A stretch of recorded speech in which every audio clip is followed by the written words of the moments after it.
Good morning, and welcome to the Qnity first quarter 2026 conference and webcast call. Currently, all callers have been placed in a listen-only mode, and following management's prepared remarks, the call will be open for your questions. I will now turn the call over to Meg Miller, Vice President of Global Communications. You may begin. Thank you, and welcome to our first quarter 2026 earnings call. I'm joined by Jon Kemp, Qnity's Chief Executive Officer, and Mike Goss, Qnity's Interim Chief Financial Officer. Earlier today, we issued our earnings release along with the supplemental slide presentation, which can be found on our investor relations website.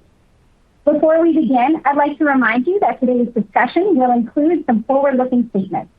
These statements represent our best view of predictions and expectations for the future, but numerous risks and uncertainties may cause actual results to differ. Please refer to our earnings release and SEC filings for a discussion of these risks. We'll also be discussing certain non-GAAP financial measures, and I encourage you to read our earnings materials for information regarding our non-GAAP financial measures and reconciliations to the most directly comparable GAAP measure. And now, it's my pleasure to turn it over to Jon. Thank you for joining this morning. Our strong performance this quarter demonstrates how Qnity creates value. First, through a powerful integrated portfolio. Second, a differentiated ability to innovate alongside our customers' roadmaps. And third, leadership in advanced materials that are foundational to the exponential growth in AI and emerging technologies.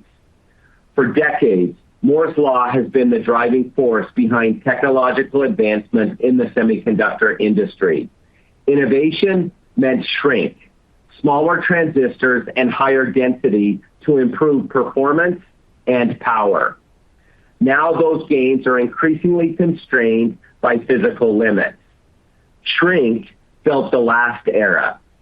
Stack will define the next.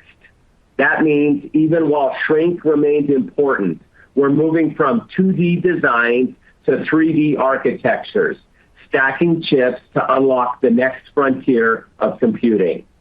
That shift from flat to vertical elevates the importance of materials, integration, and reliability, and ultimately redefines where value and leadership are created. This inflection plays directly to Qnity's strengths and how our business segments work together to power the stack.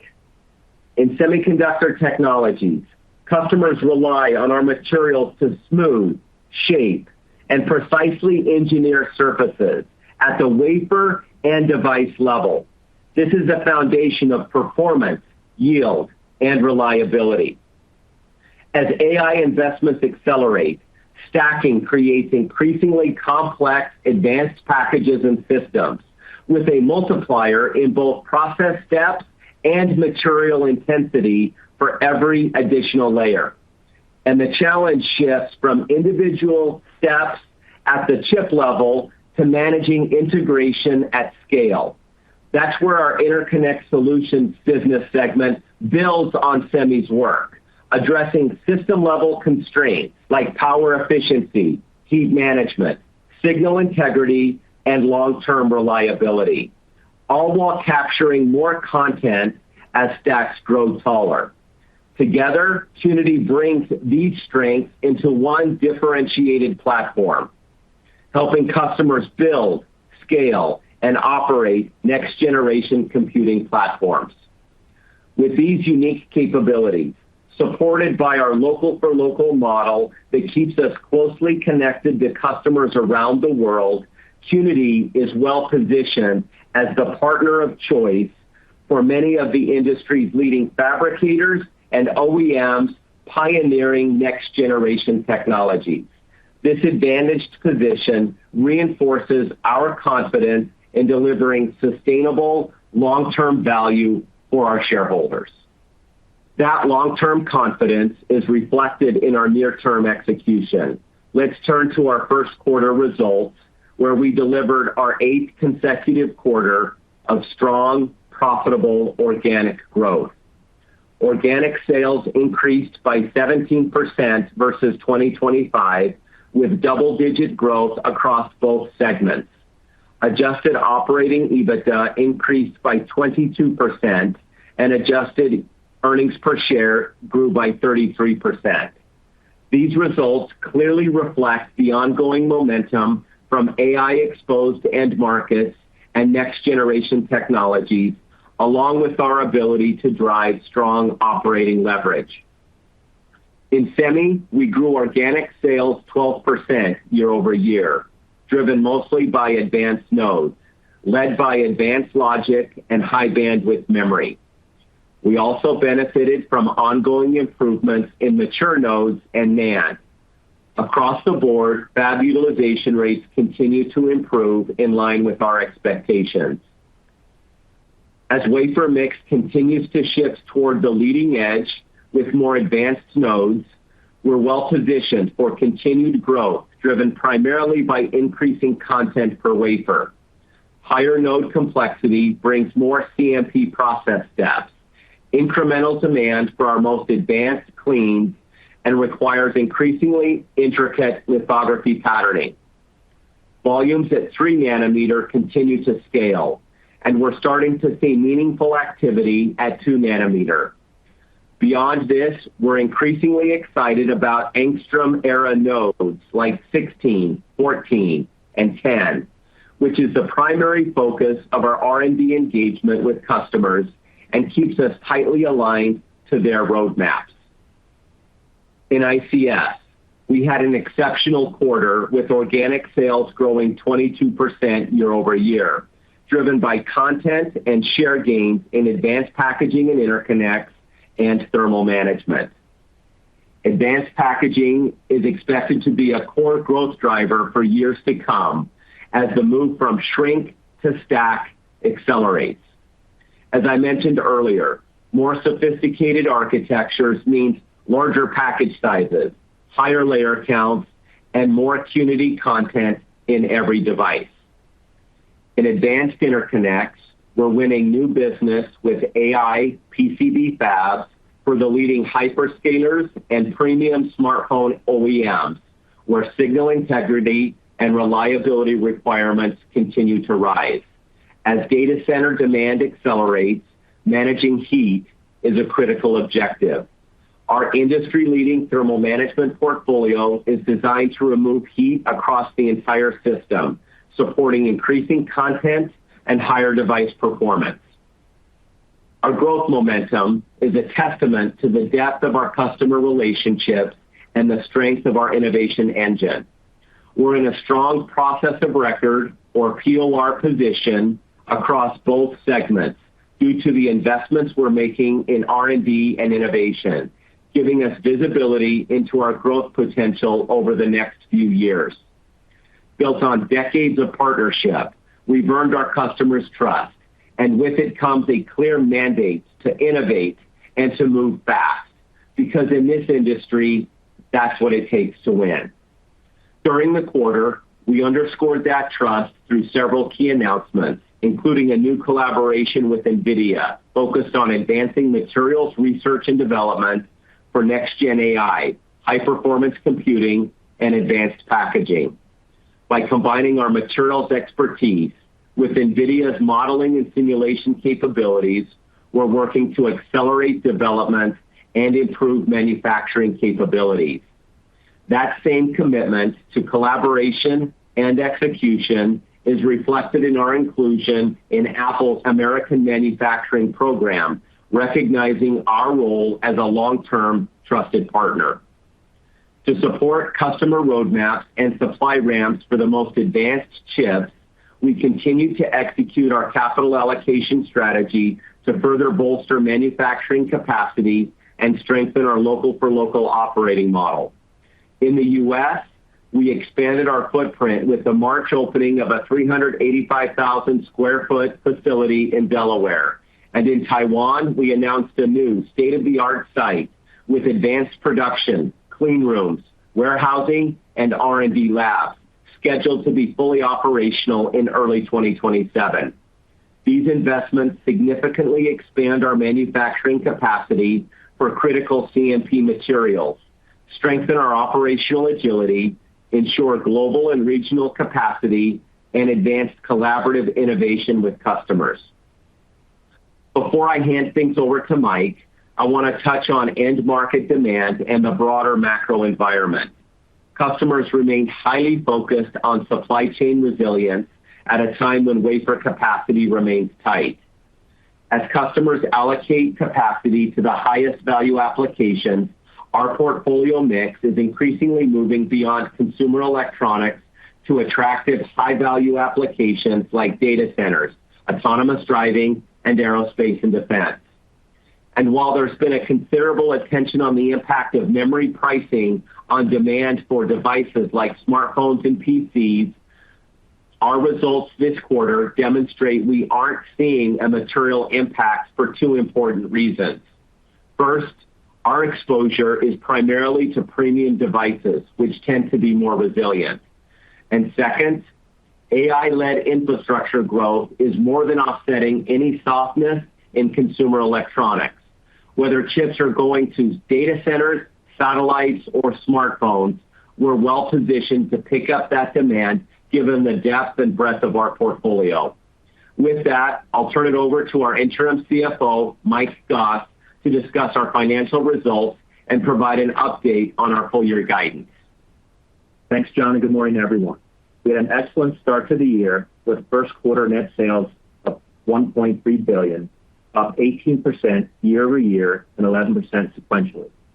On an organic basis, sales improved 17% versus the same period last year. Adjusted operating EBITDA was $411 million, up 22% year over year.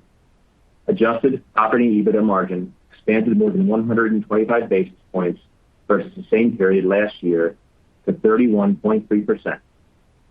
Adjusted EPS for the quarter increased 33% to $1.08.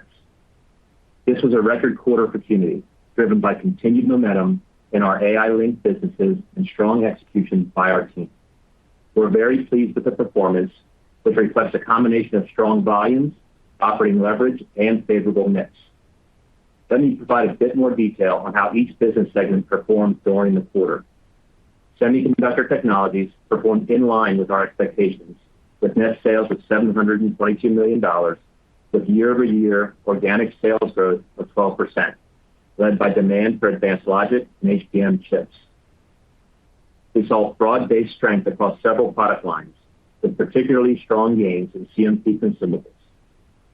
First quarter was strengthened by $20 million of inventory restocking, particularly in mature nodes, following customers' careful inventory management in the fourth quarter. This pattern was similar to what we observed in the first quarter of 2025. Our adjusted operating EBITDA margin in the segment was 36.4%, up 130 basis points sequentially from the fourth quarter, driven by improved manufacturing efficiencies and favorable product mix.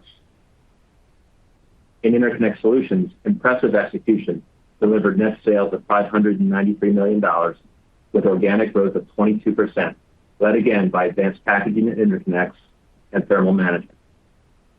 Sales in these core areas grew more than 50% year over year as we capitalized on demand tailwinds from data centers and benefited from ramps on shorter cycle POR wins from last year. Adjusted operating EBITDA margin for ICS was 28.5%, an improvement of 280 basis points sequentially.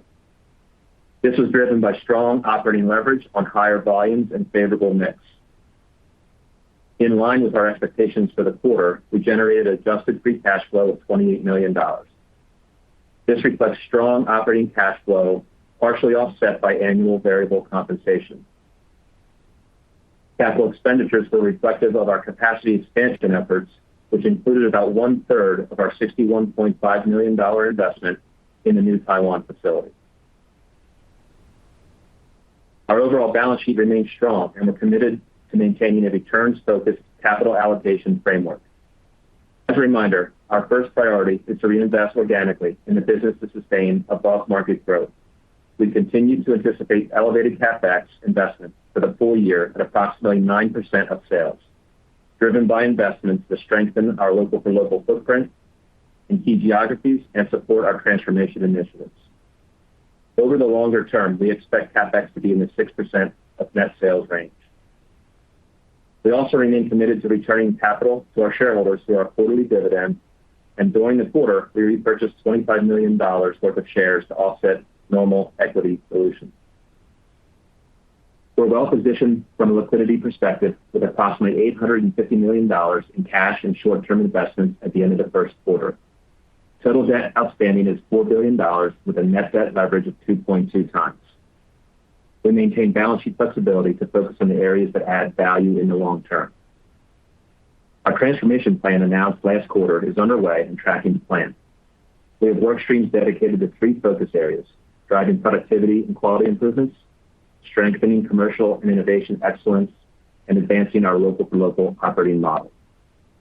We continue to expect these actions to deliver approximately $100 million of EBITDA run rate benefit by the end of 2028. Separately, our transformation is further supported by continued progress on IT separation. This parallel effort is well underway as we continue to make steady progress on TSA exits across our digital infrastructure. Turning to guidance, building on our strong first quarter results, we expect a normal seasonal increase in the second quarter with sequential net sales growth in the mid-single digits, supported by strong demand trends, including continued momentum for AI-driven applications, high-performance computing, and advanced connectivity. More specifically, in Semiconductor Technologies, we expect sequential net sales to be roughly flat with a margin profile in the mid-30s. For ICS, we expect sequential net sales growth in the high single digits range with margins in the mid to high 20s. From a mix perspective across both segments, we continue to see end market strength similar to the first quarter, combined with the normal seasonal increase in consumer electronics. In addition, we're also making incremental investments to support strong customer ramps we're seeing. Additionally, considering the ongoing conflict in the Middle East, we're taking a prudent approach to planning while continuing to strengthen our portfolio position to meet customers' needs. We're seeing modest upward pressure in certain raw materials, energy, and logistics costs. To mitigate these impacts, we're leveraging our local-for-local operating model, working closely with a diversified supplier base across regions, and adjusting inventory levels for critical materials. Based on what we see today, we don't expect any near-term operational disruption. Where we are seeing incremental increases in input or logistics costs, we're taking targeted pricing actions to pass those through in a disciplined manner. The external environment remains dynamic, and we are continuing to monitor how things evolve. Today, overall demand signals remain strong, and customer conversations are constructive. With this in mind, we're raising our full-year guidance to reflect the strength we realized in the first quarter and our forecast for the remainder of 2026. Our guide incorporates our expectations of MSI wafer start growth to be mid-single digits to high single digits, increasing from our previous expectation of mid-single digits. This underscores our confidence in the underlying demand signals we're seeing. Net sales is now expected to be $5.225 billion to $5.375 billion, a 5% increase at the midpoint. We assume geopolitical inflation headwinds for some raw materials and logistics costs of approximately $20 million for the remainder of 2026 based on current conditions, but expect to largely offset these through pricing actions with some timing variability. Adjusted operating EBITDA is now expected to be $1.535 billion to $1.625 billion, a 4% increase at the midpoint. Adjusted earnings per share is now expected to be $3.80 to $4.14, a 6% increase at the midpoint. And finally, adjusted free cash flow is now expected to be $500 to $600 million, a 10% increase at the midpoint. Overall, we expect double-digit net sales and EBITDA growth year-over-year. As we move through the year, we're maintaining a disciplined and measured approach in the second half, balancing execution with visibility, customer alignment, and flexibility to support long-term value creation. John, back to you. Thanks, Mike. Before we open the call for Q&A, I want to underscore a few things as we mark 6 months as an independent company. First, we're pleased with our progress executing our growth strategy, delivering meaningful innovation to solve our customers' toughest challenges, scaling our platforms in step with their growth, and allocating capital to the highest return opportunities. We're excited by the traction we're seeing as our strategy translates into differentiated offerings, increasing demand, and solid performance. Strategy points the way forward, but culture is what drives results. Qnity's team is aligned on the goal, focused on getting things done, and committed to the outcomes. We're looking forward to executing against this path with discipline and focus, driving durable growth and long-term value for our investors. That wraps up my remarks. Operator, let's open the call for Q&A. Thank you. If you would like to ask a question, please press star one on your telephone keypad. If you need to remove yourself from the queue, press star two. At any time, if you should need operator assistance, press star zero. Please be advised that today's call is being recorded. In the interest of time, please limit to one question and one follow-up. We'll take our first question from Chris Parkinson with Wolfe Research. Please go ahead. Your line is open. Great. Thank you so much. When we think about the trajectory for the balance of the year, obviously there have been a lot of moving parts, even within the last few weeks. Could you speak to your assumptions in terms of what appears to be an accelerating mainstream recovery and how that should affect your second half numbers as well as the trajectory into 2027? And then also, John, I think most of us are aware you've been investing in a lot of new products and those seem to be ramping on a preliminary basis. If we could just get the framework for those as well. Thank you so much. Thanks, Chris. I appreciate the questions. Maybe starting with the first question on mainstream demand. We're excited by the progress that we're seeing from some of our mainstream customers. Obviously, it's been kind of a slow recovery in that part of the market, but we're seeing very constructive signs and signals.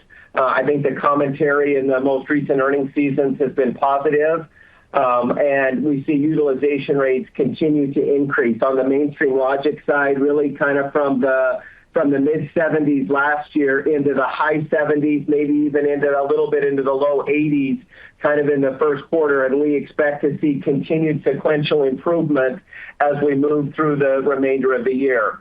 Obviously, there is a bit of an impact from memory market on demand in some of these areas, but what we're really excited about is the increasing positive demand that we're seeing from AI applications starting to extend in the mainstream realm. We've heard lots of customers talking about edge computing and physical AI over the last few weeks and the growth that they're anticipating from that. We think that that's going to power kind of the next wave of AI-led infrastructure demand, and we're excited to see that progress on the recovery on the mainstream side.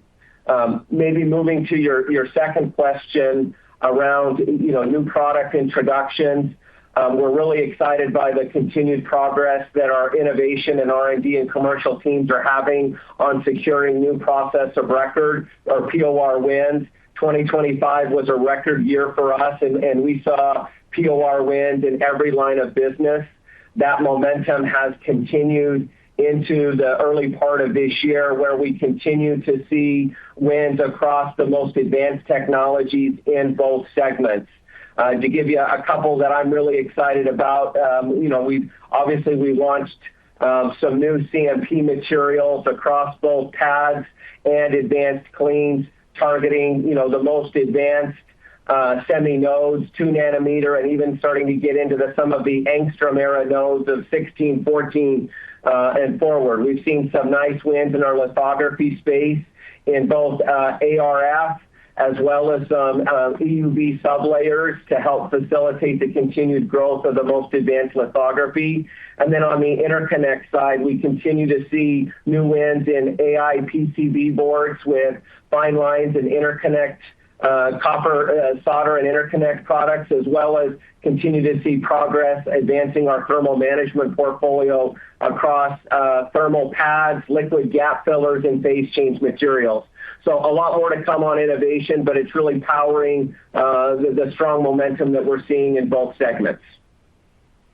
Great. And just as a quick follow-up, just switching over to the ICS side of it, I mean, I think it's a lot of what we hear out of the data centers, hyperscalers, and GPUs seems to be pretty much heading in the right direction. Could you just speak to, it seems like the kind of the content which you can, in terms of your tangible addressable market, it seems to be further evolving, even since what you put out at the CMD last year. Could you just speak to further that kind of the broader opportunity, how you see kind of the run rate growth, over the next few years, and whether that actually differs and it's higher than it was even 6 to 9 months ago? Thank you so much.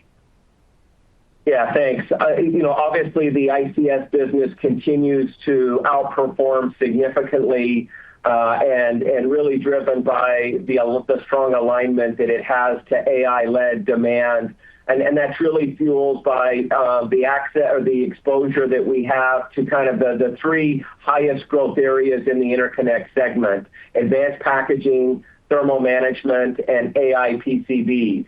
And in the first quarter, we saw those three areas collectively grew by more than 50% in the quarter year over year, benefiting from, and those tend to be a little bit shorter cycle wins, and so as we win new business, they tend to scale up a little bit faster. And so what you're seeing is the results of some of the wins that we had last year starting to scale and really contribute to growth.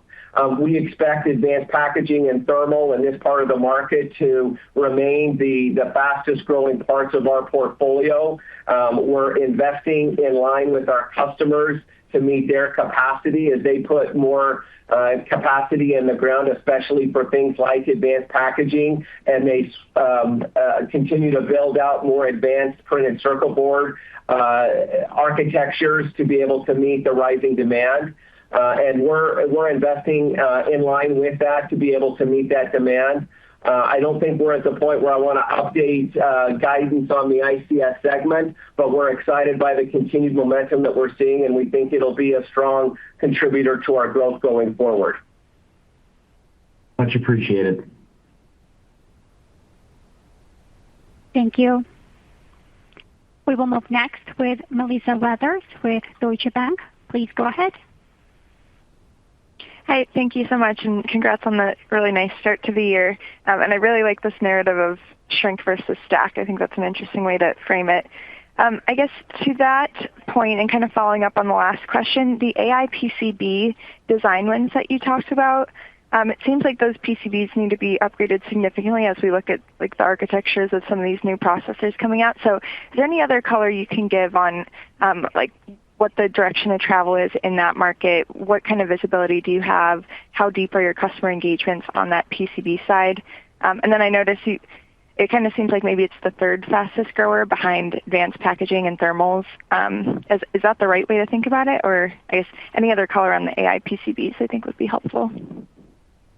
Sure, Melissa, and thank you. I think the progress that we're seeing on the AI PCBs is maybe an underappreciated part of the growth story, right? So what we're seeing is as the OEMs are looking to drive performance, reliability in their system level designs, they need the capability to get all of that computing power effectively distributed throughout the data center. And what that requires is an increase in the number of layers so that you can get all of that data rapidly transmitted into the systems.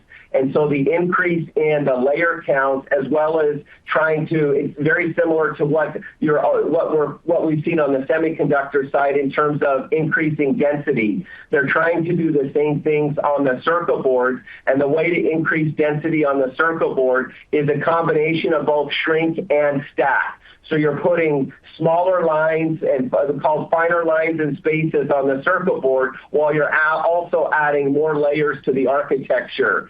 In both dimensions, both of those trends require more advanced technology to allow the overall board to meet the performance requirements of the application.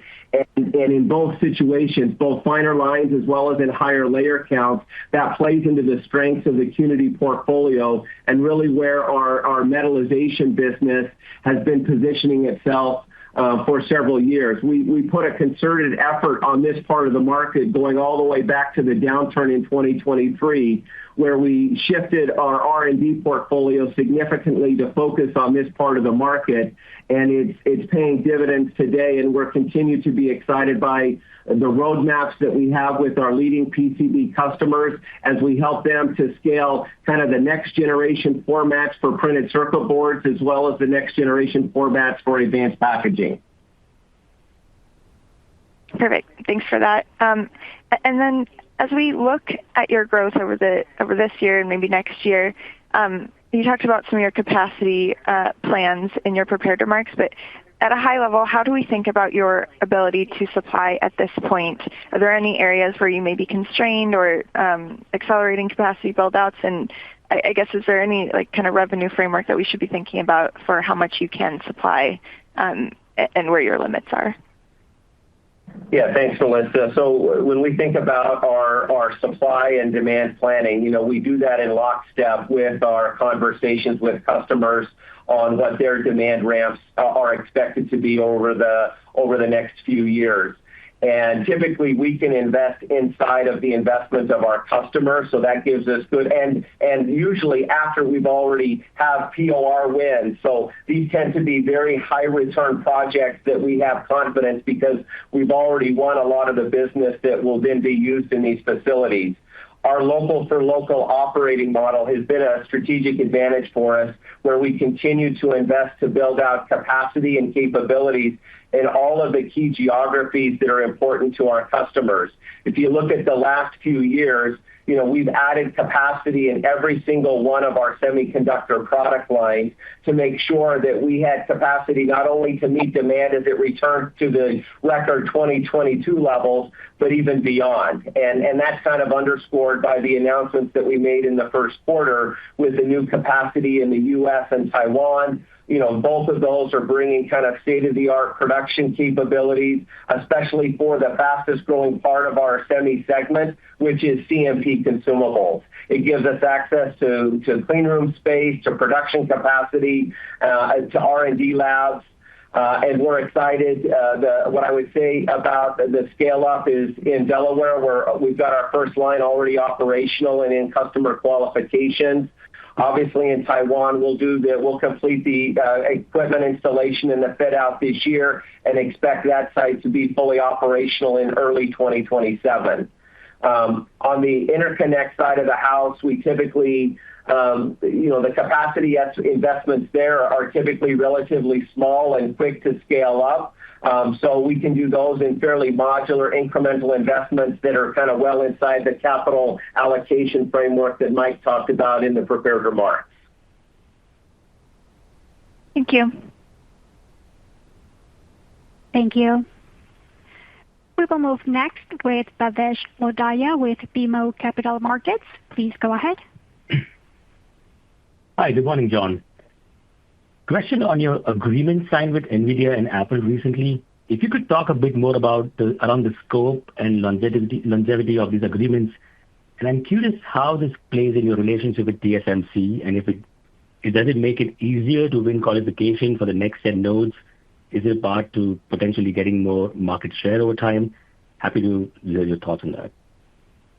Yeah, thanks, Bhavesh. Good question. When I think about these agreements, to me, what I think it underscores is really the attention that materials providers are starting to see from across the technology and the semiconductor ecosystem. Whereas in the past, a lot of the conversations would be just directly with our manufacturing partners and the folks who are buying, the transactional customers. What you're seeing is that when you get to things like signal reliability, power efficiency, thermal management, that the technology and the process complexity are so great that the materials innovation angle is starting to kind of emerge as one of the important drivers of system level performance.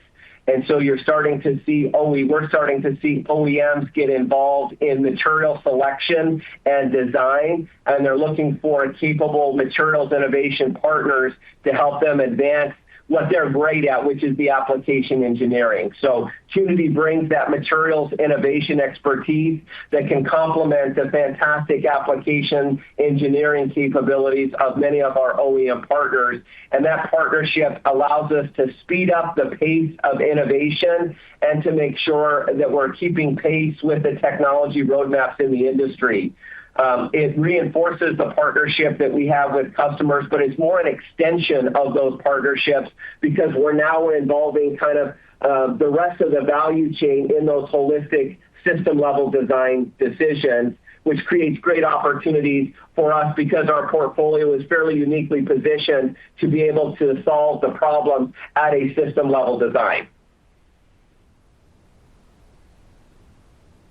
Got it. And maybe as a follow-up, a separate question, there are reports of multiple Chinese players trying to scale up their memory production to benefit from the ongoing shortage in the industry.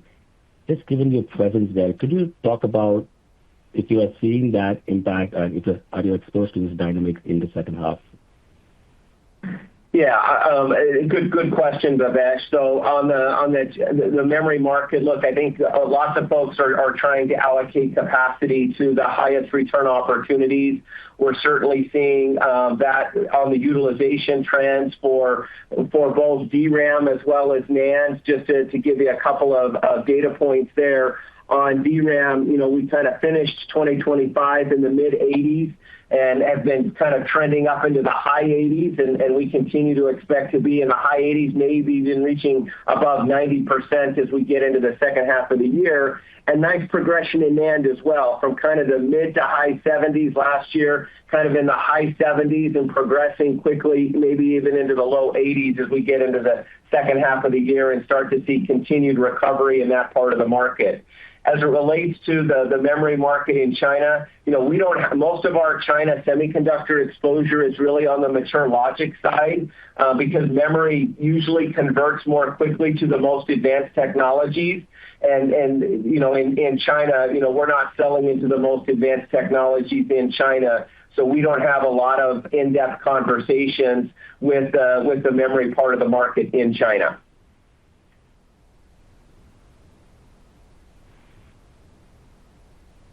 Thank you.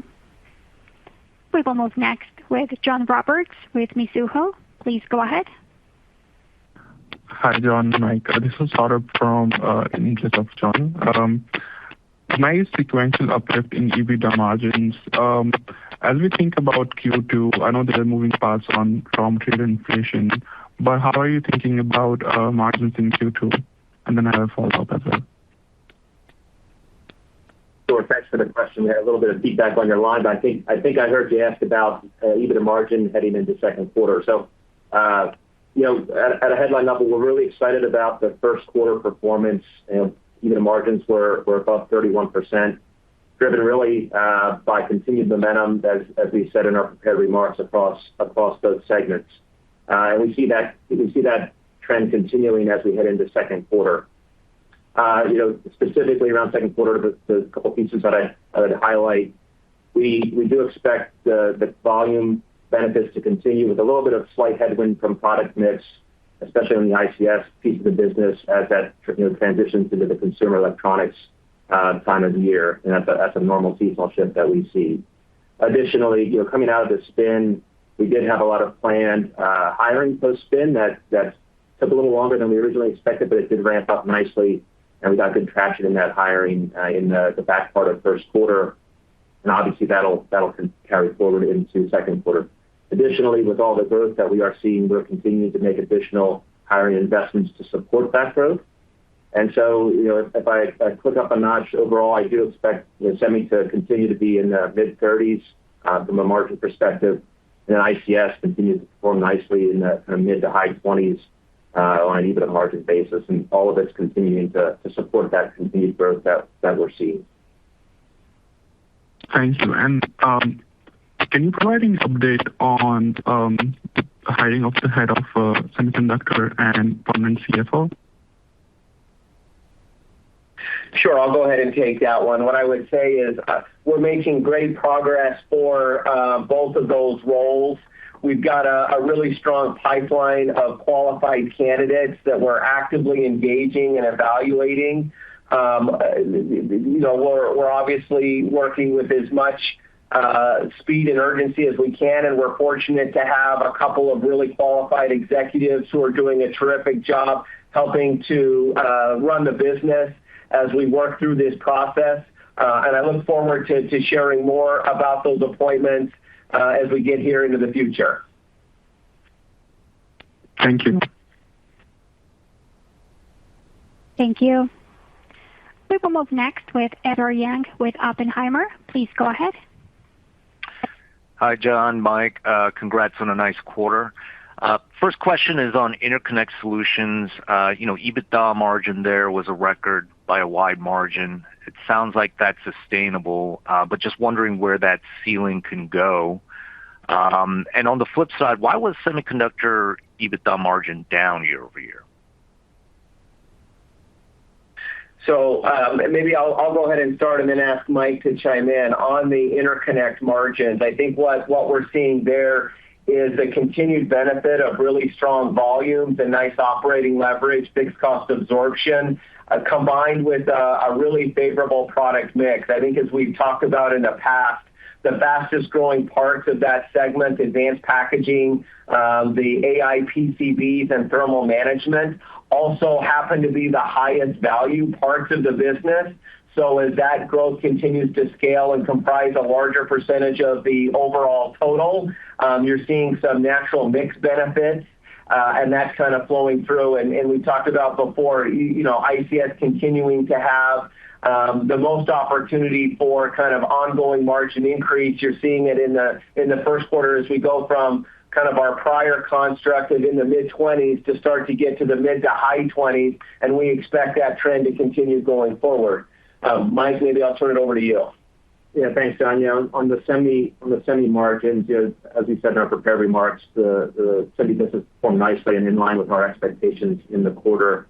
From a margin perspective, we saw a little bit of maternity restocking in the first quarter, and that product mix can always impact margins in the semi space. But from a broader, maybe give you a little bit of color more broadly, from a geographic perspective, we continue to see nice performance across broader part of Asia, with a couple highlights from Taiwan up 25% year over year on a top line basis, and Korea up 17% year over year. America's performed nicely as well. So looking ahead to next quarter, I continue to expect to see nice performance out of semi from a growth perspective, and as we talked about before, their margins should continue to be in the mid-30s spaces. And maybe I would just add there, as we think about that, the mid-30s is a really healthy place to be for the semi margin, given the increased level of investment that the most advanced technology requires to go from the innovation side, as well as to scale up the level of quality and performance necessary to support the high volume manufacturing at our customers. Okay, that's very helpful color. And follow-up question is just, obviously the memory market is working out very well for you right now, but there is some labor unrest at one of your Korean memory and foundry customers, and just wondering what you're hearing from that partner, and do you have any contingency plans in place if there are any walkouts or disruptions there? Thank you. Yeah, good question. I think we're all watching the news over in Asia closely on that front, and I don't know that I have anything new or different to share than what's already kind of out there in the public sphere. I would say our conversations with kind of all of our customers, particularly those in Asia, are happening on a daily or sometimes even multiple times a day, where we're working with them on kind of what they're seeing and what the needs are. We're always one of the things that we have as part of our normal ongoing process is a constant practice of doing kind of rigorous scenario planning so that we can be agile and resilient in any type of environment. And certainly, if the last couple of years have taught us anything, it's to be prepared for unexpected shocks that can happen at a moment's notice. And I think our teams have done a really nice job of adapting and responding to kind of whatever the markets and the external environment has thrown at them. And we'll continue to use that discipline around scenario planning and rapid response and agility in the environment here as we go forward. Okay, thank you. Thank you. Once again, if you would like to ask a question, please press star and 1 on your keypad now. We will move next with Frank Mitsch with Fermium Research. Please go ahead. Thanks so much, and a nice start to the year. You know, you guys had your conference call on Feb 26. Obviously, the world changed on Feb 28, but I'm not sure that would be a huge impact for your business. You know, you offered us kind of a soft guide on 1Q, and obviously came in materially better than that. What may have surprised you in March, if that is indeed true, and if so, you know, does that continue in April and beyond? So I think as we think about the first quarter and the guide for the second quarter, I think at a high level, Frank, I would say that semi largely performed in line with our expectations. With the one part of the semi market that did a bit better than we were expecting was really kind of in the mature logic space, where we saw some restocking and some other more constructive comments than maybe that we were expecting before. And then the most of the outperformance in the first quarter was really driven by the strong growth from the Interconnect Solutions segment and the continued strength in advanced packaging, thermal management, and AI PCBs. But even the broader interconnect space was relatively healthy. So the magnitude of the strength there, compared to what I would call kind of historic seasonal patterns, was remarkable, and we see that momentum continuing in the second quarter. And Mike gave a little bit of color there on what we expect in each of the segments going into the second quarter, with kind of roughly flat revenue for the semiconductor segment and another high single-digit sequential increase from the interconnect segment, with the start of some of a build in some of the consumer electronics applications in our portfolio. Mike, anything else you'd add there? Yeah, I think the thing that I would add to that, John, is a couple points. Sitting here in second quarter, what we do see is, you know, continued strong order books, which is always great to be able to say. Continued positive demand signals from our customers, and the continuation of the node transitions that John mentioned earlier, along with continued POR wins. You know, from a perspective of the second half, you know, in my prepared remarks, we talked about the guidance that we issued today, having taking a very prudent view on that from an inflation perspective. And so as we monitor that closely and proceed through the second half, if conditions I'll say improve, we have a chance to do even better. Gotcha. Understood. Listen, I appreciate the increase in the free cash flow guide for the year. Obviously, your EBITDA guide also went up, and so it was kind of in lockstep with that. How do you think about working capital use throughout the year? Obviously, a bit of a use Q. How do you think about that playing through the year? Yeah, thanks for the question. Yeah, free cash flow in the quarter was right in line with our expectations. You know, as you know, we always prioritize high return capital investments to make sure we're, you know, continuing to have the leading edge capacity to match the strong demand that we continue to see from our customers. And you saw that in our recent announcement that John mentioned earlier in Taiwan and here in Delaware. You know, first quarter had about a third of that Taiwan expansion in the first quarter CapEx, which is just based on kind of timing of when that closed. From a discussion around working capital specifically, you know, yeah, it's an area that we're obviously focused on every day, every week. Inventory remains healthy. IDS sits just a little over 100 days, and DSO and DPO are nicely in line with where we'd expect them to be. And then more broadly, inventory turns are sitting right around 6 times, which is right where we like it. So From a pacing through the year as sales grow, obviously, I would expect AR to go with that a little bit, but it's something that we're watching, and I think we're in good shape from a working capital perspective. Thank you so much. Thank you. We will move next with Arun Viswanathan with RBC Capital Markets. Please go ahead. Great. Thanks for taking my question. Hope you guys are well. Congrats on the very strong results here to start the year. So my first question is really, in the past, I think you've indicated that MSI would be a good metric to track to kind of gauge your performance, and you'll perform above market growth. Clearly, you're well above that, especially in ICS. Do you still figure that to be the best kind of metric to use? And along those lines, are you still thinking about stronger than mid-single digit growth in MSI this year? And if that is the case, how does that kind of change your mix? Would AI, HPC, and data center maybe be more like 20 to 20% of your business mix, up from 15%, maybe just even a year ago? How should we think about that? Thanks.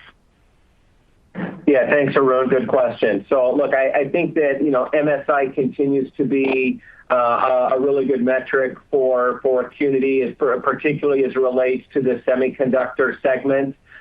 We have increased our expectations for MSI for the year, as Mike alluded to in the prepared remarks, going from our prior expectations of mid-single digit to now in that mid-single digit to high single digit. And I think there's room to do even better than that as we move through the second half of the year and watch how things evolve.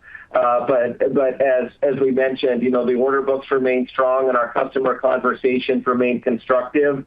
When you think about other metrics, obviously interconnect has been growing much faster over the last several quarters. We've tried to look for different kind of external benchmarks and metrics to be able to correlate that to. Historically, we've looked at kind of the one that's probably the best has been the PCB area metric. That kind of sits in, last year it was kind of in the low double digit range. This year it's kind of in that mid-single digit to high single digit, in a very similar spot to where MSI is. So not a lot of spread between kind of the published PCB metrics versus the MSI metrics. Outperformance in ICS continues to be led by, those three growth areas that I talked about before. And I think that will increasingly shift our end market mix in a favorable direction. What we're seeing is obviously the strong growth in data centers. I think as you correctly presumed in your question, I think we're approaching to where that's probably 20% of the portfolio here. We typically will rack and stack that at the end of the year. But I think we're certainly approaching that, and we're seeing kind of an increase from other parts of the industrial economy, whether that's automotive with nice strong increases in autonomous driving trends, with communication infrastructure, aerospace and defense, as we see nice diversification throughout the industrial economy, and we expect that to accelerate as AI demand starts to penetrate into those other end markets. And obviously the offset there is probably a little bit of slower growth more broadly in the consumer electronics space, although we continue to do pretty well for us because our exposure is really connected to the premium side of that market, which has been much more resilient. And thanks for that. And then you mentioned the growth and the move towards 2-3 nanometer, and as well as 12, 14, and 16 angstrom technologies. Maybe you can just give us some brief details there. Are you well positioned? Would you have to make more investments on that side? And what is the timing on some of those developments kind of starting to contribute to profitability at Qnity? Thanks.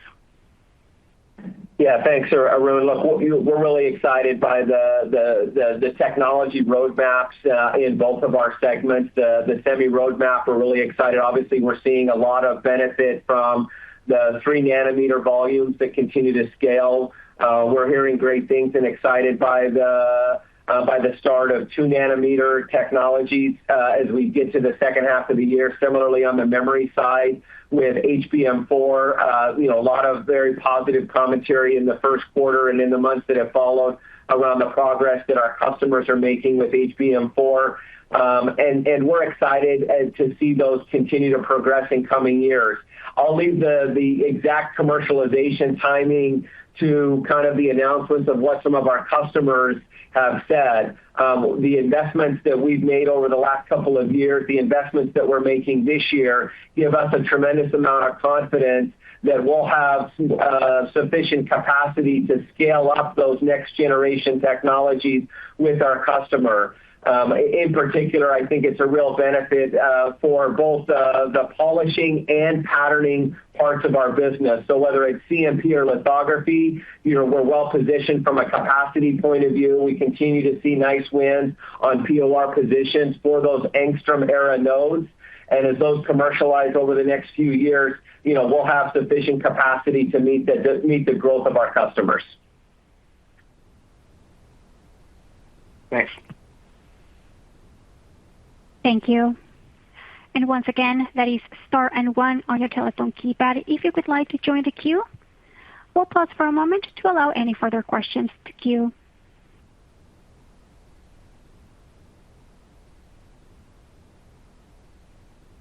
And we show no further questions in queue at this time.